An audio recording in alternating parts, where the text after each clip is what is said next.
Refinement of Antichrist. Trilogy by Natalia Foley.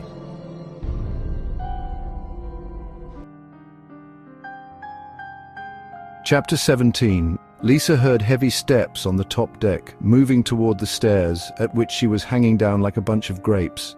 She had no way to escape, not even a single moment to think about it, and while she was almost certain that she would be caught right now, at the very beginning of the campaign, she saw a window. It was almost a miracle. The window was right in front of her, and it was open. In one impetuous move, she jumped in, preparing for the worst.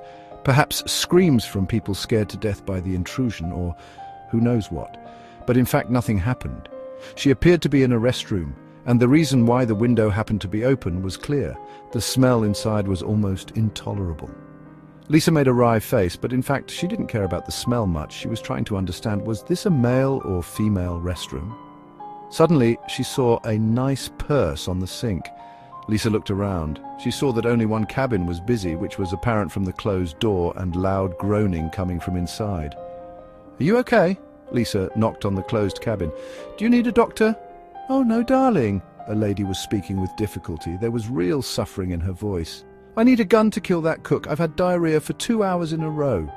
"You forgot your purse here," Lisa said. "Never mind, baby. Leave it over there. Just go," the lady responded. Lisa nodded, searching inside the bag. There it was, the passport. Of course, the lady was probably preparing to go for a walk in Buenos Aires, and this little incident might keep her from enjoying her tourist duties, or perhaps she was sharing her cabin with someone else. In that case, it was natural to keep her documents with her all the time. "Sorry," Lisa thought. "Sorry, lady. I had to borrow it for a while." "Well," Lisa said, taking the passport, "I hope you'll be well before we moor." "I hope too," the lady cried back. Lisa almost left the restroom when she opened the door, and her eyes fixed on the small security camera installed right in front of it. "So," she thought, "they will see me and they have time to find me." She pulled her body back into the restroom. So, everything was useless. Her attempt to escape, all her efforts to clean the room. What could she really do? They would find her anyway, unless... Lisa was looking around, trying to figure out where this restroom was located. Right, it should be adjacent to the big swimming pool on the third deck, so there must be shower cubicles. She looked around and indeed discovered that the restroom was kind of oblong, with the shower section at the far end of it. Lisa immediately moved to the shower room, undressed promptly, leaving just a little tiny bikini. Then she covered her head with a turban made of a towel she found right there. All her clothes, together with her bag, she wrapped in another towel and tied it up. Then she slipped into the pool area, where all her trouble had started tonight. Lisa remembered waking up in one of these chaise lounges. Then she remembered the group of frozen dead people in the ice bar. Then the empty suite, the TV news account. It all seemed to be a story not from her life. It all seemed so unreal right now, when the early morning sun suffused everything with bright light, and the whole ship looked peaceful and happy. For a moment, Lisa wished that all she just remembered would, in fact, be a bad dream. But she knew better. It was real, she reminded herself. It was real, and she needed to escape this ship undetected.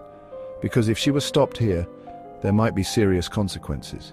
In the worst-case scenario, if David was dead, she would be the next and only suspect, and perhaps she would end up in the dead row pretty soon.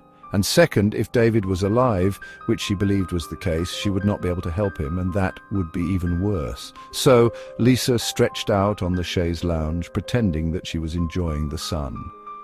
All she needed was to be very careful, very calm, and very patient.